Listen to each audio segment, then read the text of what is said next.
Welcome to the very first episode of the AI-powered inbox. On today's show, I interview Mike Nelson, co-founder of Really Good Emails and head of growth at Beefree. If you like it, please share with a friend. Please tell a colleague all about it. You can find the video edition on YouTube. You can find the newsletter and LinkedIn and the website, the AIpoweredinbox.com. And of course, you can find the audio version wherever you get your podcasts. Now, on to the show. All right, welcome to the pod. This is the AI-powered inbox where we look to make AI accessible for email and lifecycle marketers. I am your host. My name is Adam Bianco. I am the founder and chief strategist at Off Trail Marketing. Today we have a great show for you. We're going to talk about two main things. First, the state of the email marketing industry and the adoption of AI, how that's just changed dramatically over the last couple of years and how people use AI, things along those lines. And then next, we're going to walk through how AI helps streamline a weekly newsletter and save the creator several hours each week. To do that, we're talking with Mike Nelson, co-founder of Really Good Emails and the head of growth at Beefree. Mike, welcome to the show. What's up? How are you? What's going on? Oh, just getting, I'm also getting pinged right now. So, as it goes, when you get on a podcast, you're like, oh, I should mute everything. And then I realized, oh, shoot, I should not mute everything. I should do that. So, anyways, sorry for the delay. Oh, you're good. That's a good reminder. We should all probably mute some things too. Now, Mike, welcome. We met 5 years ago. At the time, my wife and I were living in Greenville, South Carolina, and it just so happened this little pocket of the country was hosting an amazing email marketing conference that I think I found out about like a week before. Greenville, South Carolina. It doesn't host very much, but it was hosting Unspam. And it also happened to be March of 2020. Oh, yeah. That was a fun one. That was a fun one. It was, I believe it was like on a Wednesday through Friday. And on the Wednesday or Thursday, one of the days, that's when everything hit the fan and you had to adjust in real time. No one knew what was going on. And credit to you and the team. Yeah, I think you're like putting up masks and stuff at hand sanitizing stations, like in real time, trying to make things happen. And no one knew what was going on. Yeah, my co-founder, Matt, he's from Greenville. I'm from Nashville, I'm not from Nashville, but I live in Nashville now. And so he ran down to like CVS and was just like going down the aisle, just like grabbing all of the like antiseptic and antibiotic, anything you could get that had alcohol in it, so that we'd have pumps. And I think he actually ended up getting real alcohol from a distillery that was nearby. That was like, because we needed a lot, and so he's like, I know a guy, and so it was. That was crazy. That was a crazy conference. I don't think anybody has lived through something like that where we're all going to die together in this room.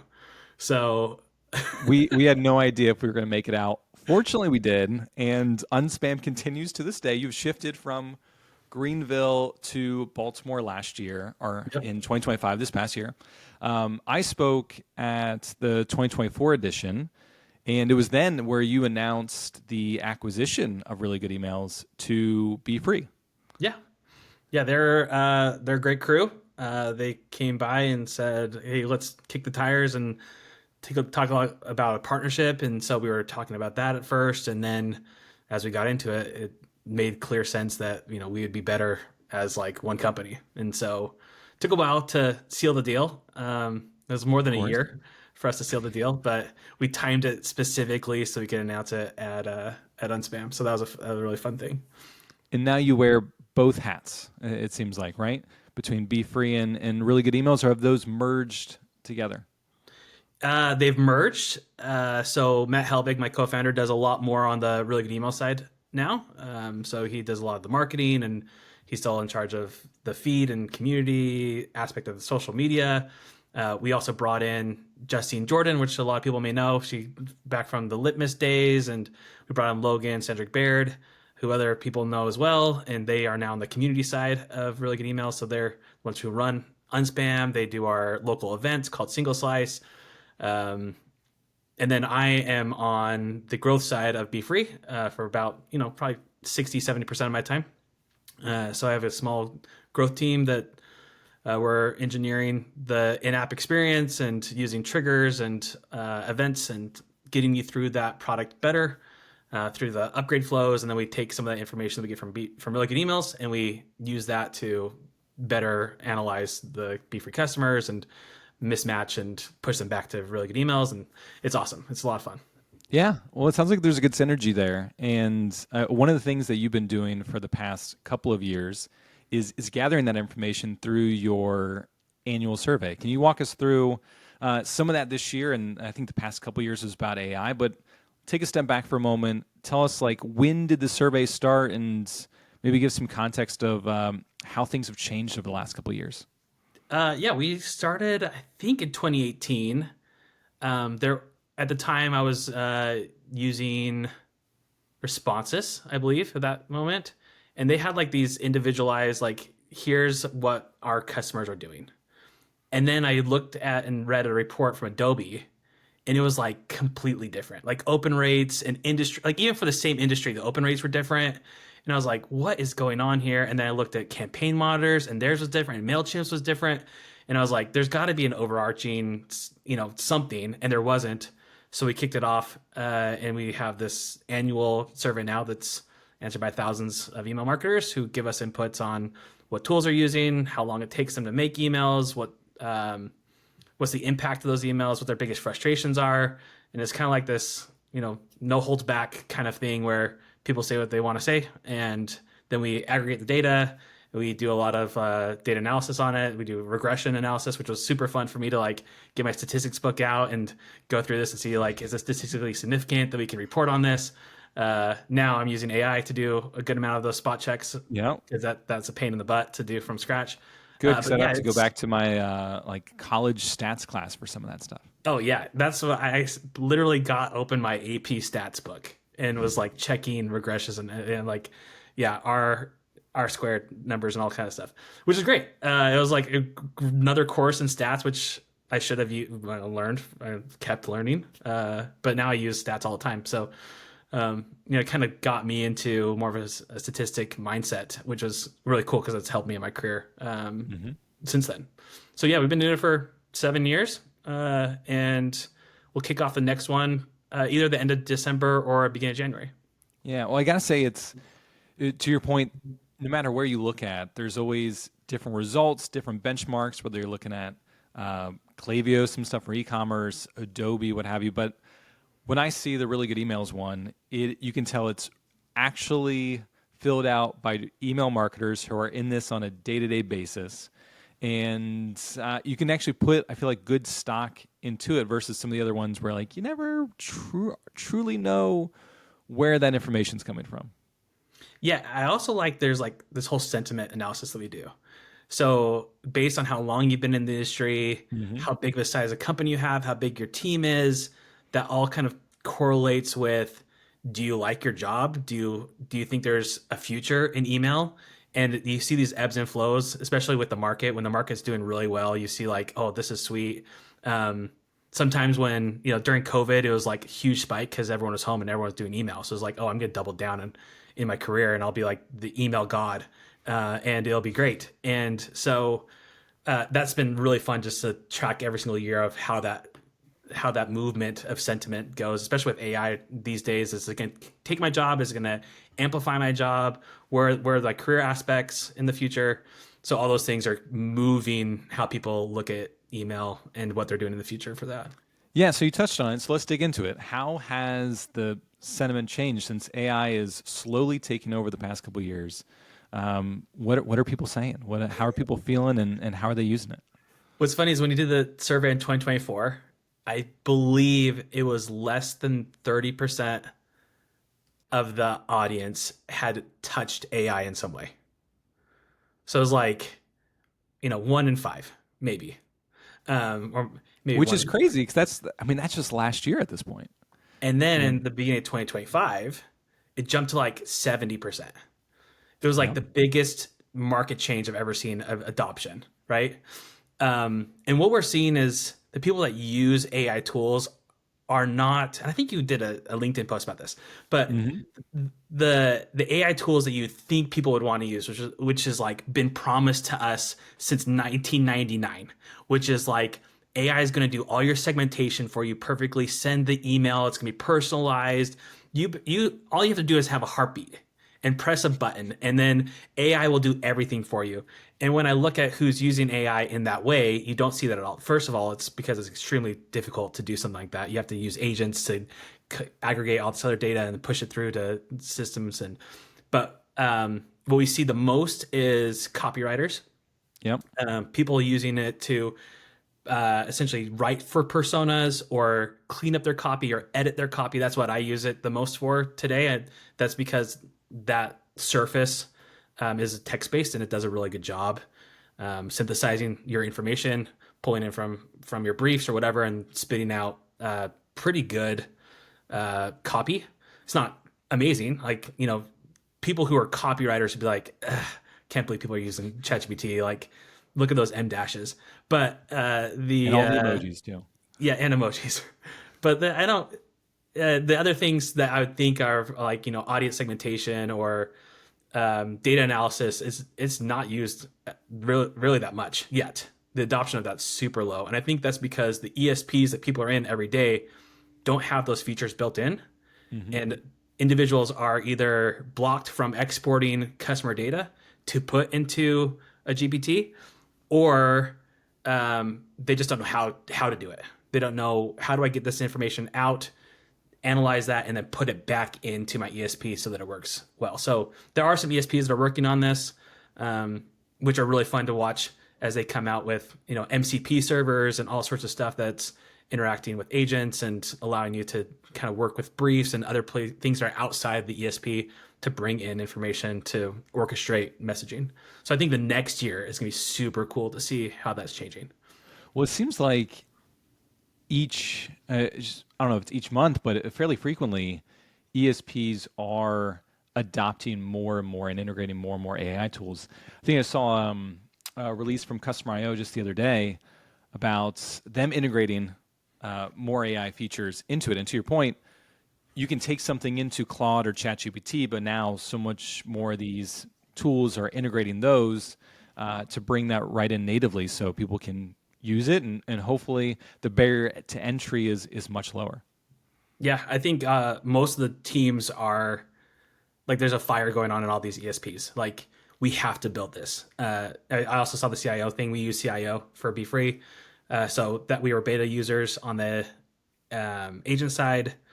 We've used a good amount of their stuff. It's pretty sweet. They also bake in our SDK, so you use our drag and drop builder. It's using the Beefree SDK builder, and so there's like this correlation between, okay, how do you use a drag and drop plus a vibe coding together, and that's what we're working on right now is how to merge those two experiences, and then you don't have to use it necessarily with us. You can use it with one of our SDK clients that uses our drag and drop builder, and soon it'll be hopefully used in all those places that you're at. Yeah, well, it's I'm looking at the survey. I'm digging some of the numbers. You last year in 2024, 31% of folks were using AI for copywriting. In this year, it is 87%. So to your point earlier, has increased dramatically in copywriting. Seems like the very first thing that people are tackling. So hopefully, it's not replacing the copywriters out there. Uh, Good copy is important, and people can, of course, train the AI to do that, which I think we'll get into more in a few moments as we dig into the second example. But what other trends have you seen of how it's shifting, and how else are people using it? Yeah, when we did the survey, you had Dolly and you had Midjourney, but Dolly, which is ChatGPT's image generator, still was It's having not like great. was, yeah. I mean, you could look at it and be like, oh, this definitely has like the sepia tone to it, and like you could spot it if it was generated there. Midjourney, on the other hand, was really good, but it's extremely hard to use if you aren't in that world. You don't know the Yeah. photography shots and the ISOs and everything else. Um, And there were others that were happening, but not, there wasn't even like a blip on the radar of people using image generators at that time when we did this. Now that GPT-5 has come out over this, right before the summer, and then you just had Nano Banana from Gemini, those two things I think are going to shift even more towards image generation. So it's almost like, hey, here's a product shot of, I don't know, here's a little guy that I got at some point, I don't know. But you like put him on, you take a photo from your phone, and then you're like, hey, I want this with lightning bolts, and and it makes it look beautiful. No background, you can erase the background perfectly, either through Adobe or super free, Canva stuff, and then it's ready to go. You can put into any email, and speeds up the whole process. So I think, and I can show today, like how we've used images in that realm of either creating a header image or doing some GIFs off of using Gemini plus VO3, and then removing the background. Like there's things that we are moving a lot faster, and we have an illustrator that we work with, Alex Strauss, who does a lot of the illustrations for us. But this allows me to be like, oh, tomorrow I have an idea, and I'll have time to give Alex a brief, and I'm just going to write this really quickly, and it works within my brand guidelines. And then for unspam stuff and higher fidelity stuff, we'll go back to Alex and be like, hey, can you build us characters in this world? Or we have an in-house designer or designers who do a lot of work for us too. So, do the graphic designers like that? Do they like that, the fact that you're taking some work off their plate in a good way, so they're a little less busy, or are they starting to get nervous about where it's going? I think it's the relationship you have with your designer, and for us, we know that AI is a tool and not a replacement.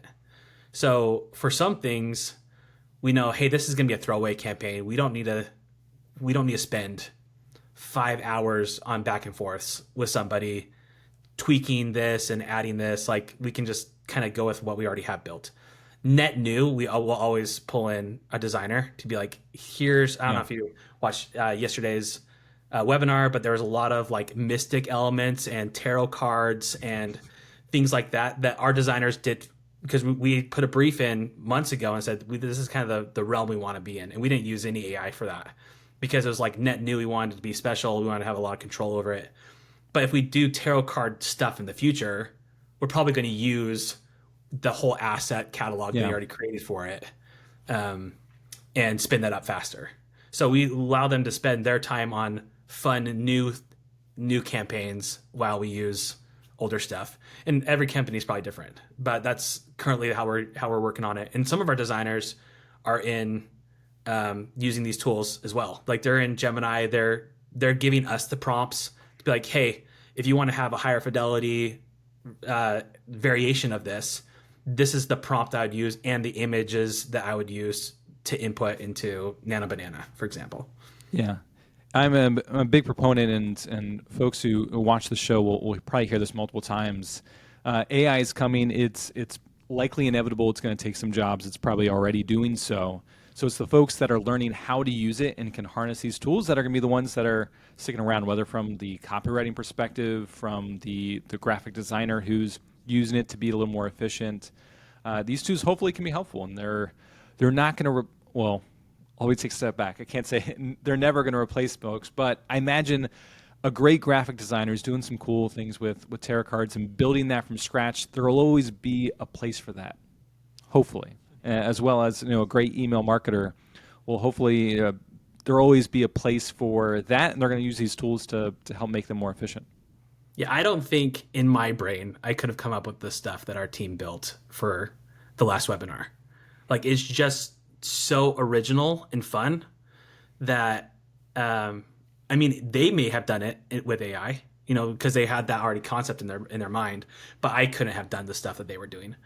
And we do a lot of like illustrative, graphical illustrative. So we're not using photography, and that still is really difficult for these image generators to make. I'm sure. Well, you touched on it. if you want to give us a sneak peek, that's not on the current agenda, but let's go off trail and if you want to show a little bit of the image stuff, and then let's get into the weekly newsletter Cool. that AI has helped you out with. Let me set this up. All right, let's get into it. Okay, so here's how we do it, or how I do it with guidance from designers on the team. So we have a board of, this is our mascot called Smiles Davis. We've had him around for a long time, and Alex, who's been our designer for a really long time, has made like Smiles Davis from this normal icon that we had into this really fun character who does kinds of things. And this flag right here is for Greenville because that's where we had the Unspam conference, and he did some assets here. Right. And so we've kind of played around with this a little bit, and taken him and done it in certain things, like put him in this everything is fine element. Yep, you got the Spider-Man one down in the bottom right. I see. So the Spider one, man, that was actually done with AI with these three. So I'll show. Yeah. So essentially, what you want to do is you want to give. So we'll use Nano Banana today because that's the one I've been using the most. I feel like it's the most consistent for illustrative purposes. Okay. So what I'm doing is I'm taking these three images, which are similar in nature, but I could probably I actually don't want to include the sear one. So let me move this one out. I could give it some more stuff. So I'm just taking a screenshot of these four. We have these in an actual doc that we use. All right. So then what I'll do is I'll go over to Gemini and I'll upload the file that we just took. And so that will load. And then you'll say something like here, and you describe what this is. You're like, here's Smiles Davis, the mascot, the email envelope wearing mascot for really good emails. So we've done this enough that Gemini hopefully understands who Smiles Davis is because this has been cached. I want you to create the character of Smiles Davis. What do you want to do? What do you want to do with him? See what happens. Can we just put him in some like popular memes? Will it know that to be able to? Okay, so the Spider-Man we just showed off was actually really hard because it's using. I actually had to generate the background, and then I had to generate each Smiles Davis in a different angle, and then put those together in Figma or something else. But let's maybe simplify it. I mean, it's football season. Can we like have him throwing the football or something like that? Yeah. Okay. What makes sense? I want you to create the character Smiles Davis throwing a football, and having fun. So keep the styling. We'll see if this works. Typically, I'd have like a whole prompt that somebody would give me, right? And it's like, here's what to keep the styling with his white hands and feet. Make sure that his envelope is white. These are all things I've noticed that over time, sometimes it changes the envelope to red or purple. So it's thinking, it's doing its thing. It's okay, right? Yeah. It's close, right? You've got for some reason he's got 5 fingers on this hand, which typically he has 4 fingers because he's like a Disney character. So there's little things I'm seeing here, but generally I wouldn't have noticed the fingers. But it's good to know that I feel like fingers, teeth, those are always things that AI has struggles with. Yeah, typically it will put eyebrows on him, and I'm not mad about it. But it still lives in the realm of what we're going for. Right. Right. Yeah. So I could easily take this image and then go to a background remover, and erase everything around him. So all I have is Smiles Davis throwing the football. Okay. Yeah. And then what I could do with that, so remove.bg, which is owned by Canva now, share this tab instead. So is this free? I need to go. Yeah, this is free. Let me go back and I didn't know this one. I actually go into Canva and pay for Canva, like a chump apparently, to do the background remover, which is one of the main tools I use Canva for. All right, so it's pulling this in, and it's like, okay, cool. It removes all the white stuff, and then I could actually just. Oh, they've changed the design since Canva's been. Let's see if this works. Yeah, you can see their touches on this. Yeah, there used to be like a. Hold on. So I haven't used this in 3 weeks, and look what they do. There we go.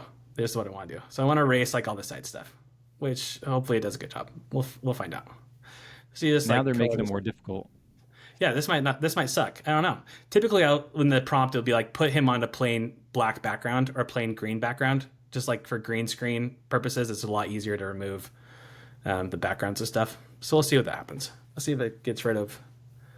Okay, whatever. It is what it is. All right, so you have like this PNG version of this, and then you can essentially download this as a. If you have the max Canva version, you get this high res. I don't need high res for my emails. I just need some that's like 500 pixels, so that's fine. So I'll download that. It's there, and then what we can do is we can actually go into Google Gemini again, and we say, so let's pause for a moment if we can. Yeah. If you were to go back into Gemini and prompted say like make the background plain, would it spit out a updated image? Sometimes it does. Let's see. I mean, you can. All right, so let's try this. We're going to go back into Gemini. We're going to see if we can get a plain background to make this work.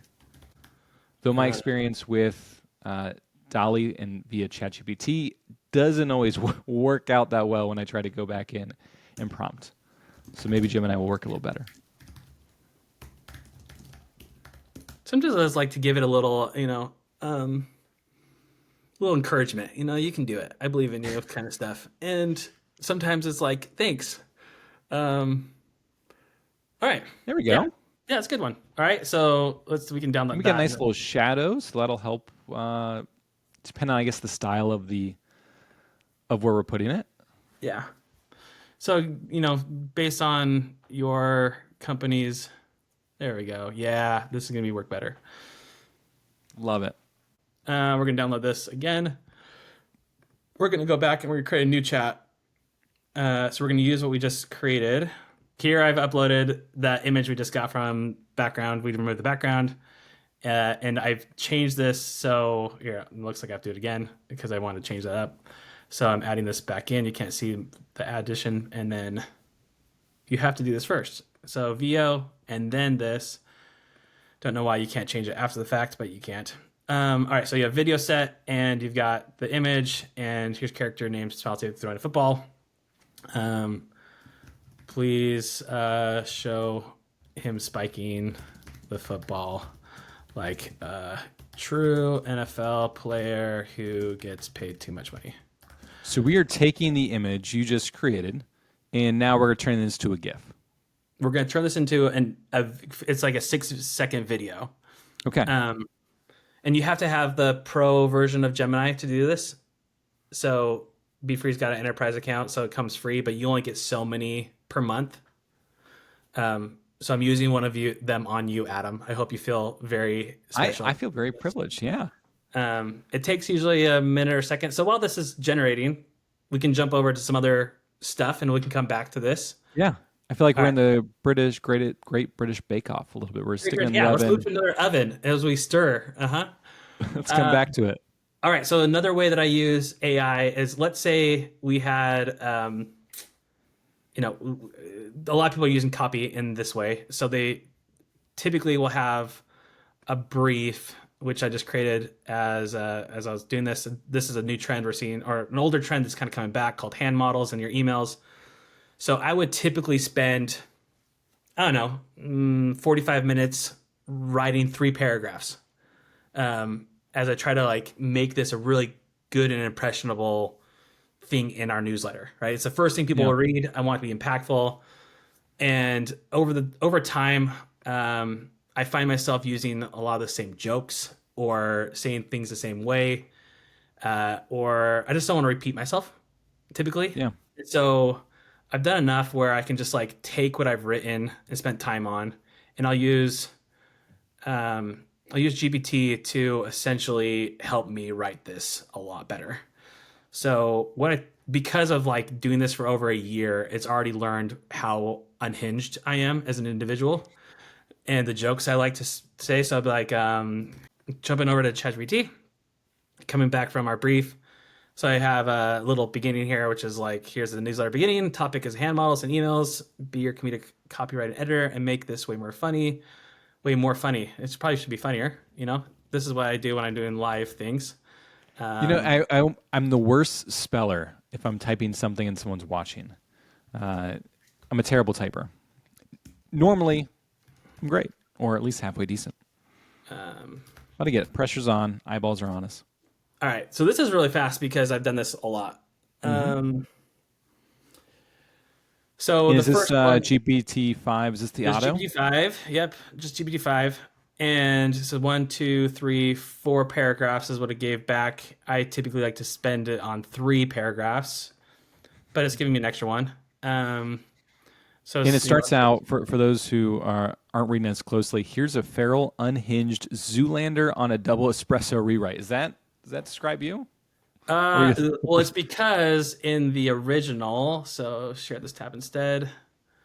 The original, I think I talk about Zoolander at some point. Okay. Let's see. Did I? Yeah, so it's in the first part. All right, so it's grabbing that, and I can read it as we learned from a highly educational movie, Zoolander. It's not highly, but it kind of gets that sense of what I'm going for. Yeah. So if we go back to what we're looking at, it does a good job. And what I'll do is I'll take this and be like, oh, there might be one joke that it did really well that I just didn't put enough effort into, right? So I'll take typically something that I'm like, oh, that made me raise an eyebrow, or that like made me giggle, and I'll pull on that thread, and I'll do this probably 3 or 4 more times where I'm like, ooh, I like this aspect. Let's drill in on this, and then I'll rewrite it, and I'll say, let's keep it to 3 paragraphs. Let's make sure we just kept the stuff that I liked, and we'll iterate on that. But my iterations now go for like 30, 40 minutes max. I used to spend like, if I were to do this from the get-go, I would typically spend maybe 2 hours on those 3 paragraphs. I'd write 45 minutes in a draft, kind of go back, I'd simmer on it. I'd go to bed. I'd wake up with a new joke. I'd rewrite the whole thing again. So this is like cut that whole process in half for me. I'm still doing a lot of work myself, but this is how I'll do it. Well, it kind of shows that good copy takes time. It's not something that maybe there's some copywriters that spit it out, but copywriters, just like designers, kind of need space to breathe, and it takes some time. And as well as, you probably shouldn't just copy and paste what ChatGPT gives you. It's a fusion of the human and the AI. Yeah, definitely. And like, I don't know, since it pulls from the internet's brain, like sometimes you get some funny things that I look up. I'm like, I didn't even know this was a term that people use. I don't know, maybe 10, 11 months ago, it was the power of 10,000 suns or something like that, which is like, oh yeah, a meme that got started a while ago, but then it used it in a really cheeky, fun way. And I was like, oh yeah, that's great. And so I used it. And then someone's like, I love that you reused this meme from whatever, like 2007. There's some things in here, like, 10 tiny type men as your fingers is a nice, fun way of saying something that I never said. Anyways, so I'll take this, I'll noodle on it, I'll put it back in our newsletter. So now that we're time's up for our video, should we go back and see what? Yeah, let's see what's coming out of the oven. All right, so it kept the black background, which is I'm not happy about. But this is, if I did this better, you can see it's.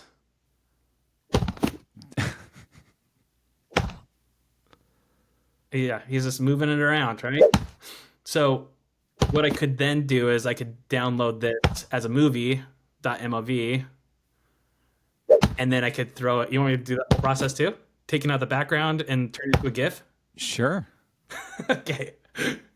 All right. So we'll, in the top right corner, you download this video. And then there's a tool it's decent. So if you were to have this, and if Gemini were to spit that out for you, would you continue to refine that? Oh, this is bouncing in weird ways. You'd go back and do some parameters to actually use it for an email? Um, I would, except for my prompt would be a lot stronger from the get-go.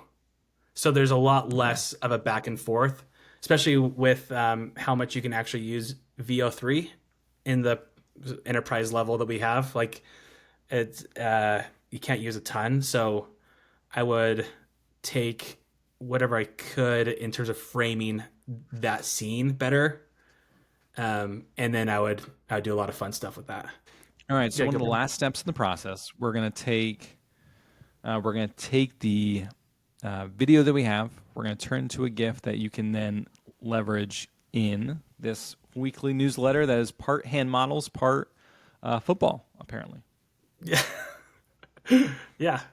So this is a tool called EasyGIF. If you search for like .mlv to GIF maker, it should show up in Google's. It's one I've been using for years. It scrubs, it deletes the file after like 3 hours or something. So you can never. It's not like they hold on to whatever you're doing. So we're gonna upload that video. It's only 6 seconds long, so it shouldn't take a ton of time to convert it. Uh, and if I had done this right, again, you can, here's the video that's being converted. This black area is what we're going to tell it to. So convert to GIF. But you can set like different time frames on it. It's like, I only want 4 seconds of this. I only want 2 seconds of this. And you can say where that goes. So here's the GIF that I created down here. So you can optimize this. You can make it a smaller size. Right now it's almost 2 MB or millibytes, sorry. But you can make that into kilobytes by optimizing it, taking down the size, all sorts of stuff. But in the effects world, if I want to make this a PNG, I would just replace the color with transparency here, select that. It will do its thing. You could do this in, I think, Adobe and other places. This is just a super free version that hopefully people are watching. They're like, I can just jump in and do this. All right, so it pulled all the Yep. black out. This is another reason why I like to use like green as a background color, because if there's like some random hex code as a background color, then it's easier for me to remove it as in this. So now I've got this GIF, and I can essentially download this, and now I can use this in my emails with a colored background and all sorts of things. So Great. Very um, nice. What's so the anyways, what's the size of this when it spits it out? this is still 1.98 millibytes, so you could optimize even further. Compress it a little bit. Yeah, compress. I can compress it, even more down to. Let's see what this goes to. When one, so 50% more, and it still looks fairly the same. But less colors you use, the more, the smaller it gets, and smaller frame, the less frames you use, the smaller it gets. So you can play around and optimize that as well. And then if I do upload it to our newsletter, so we build all of our newsletters in Beefree, it'll tell me if the file size is too large, and I'll go back and I'll reiterate on this a little bit more sometimes too, because that's our new like smart check thing. Anyways, so yeah, that's those are just two things, but I've got a slew of creative things that I'm using to. I don't know. Sometimes I get to a point where I'm like, this is good, but the fidelity sucks. So I'll pass that to a designer and be like, can you redo this with what I'm kind of thinking of? They'll tighten it up. They'll pass it back, and then I may use VO to create a GIF off of it, or they might do their own GIF for me.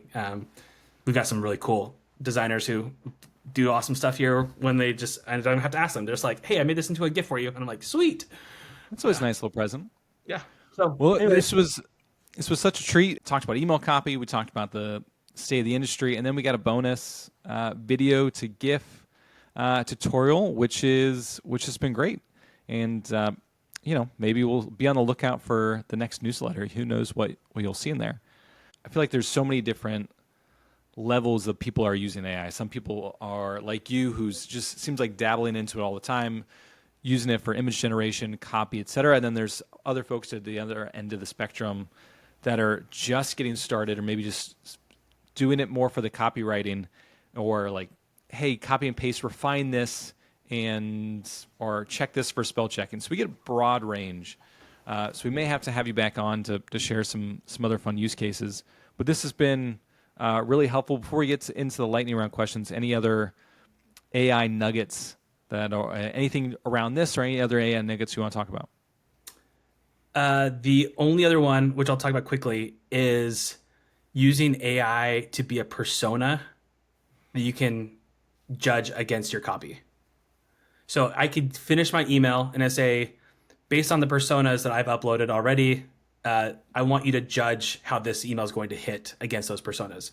And it'll go through and it'll say, great, it gets this joke, or you can clarify this, or they're typically a nonprofit, and so you need to be safer on how you say these words. And so I think that's a really smart way of using AI today, is not necessarily a copywriter, just as like somebody gut check what you're building and see if it will land. Your own gut is typically better than artificial guts, but it does a good job. So I think and if we had, we could do a whole other segment of how other AI stuff I use, but that's one I use a ton, is like, how would this land with people in my audience? And I've uploaded a ton of people I've talked to through Unspam and different, people, a speaker like yourself, Adam, like where you're on stage and we've got how you talk and what you talked about. And so that's all kind of built into a persona that we like to hit for the email geeks. Yeah, it's personas, I feel like, is something that I've been doing more.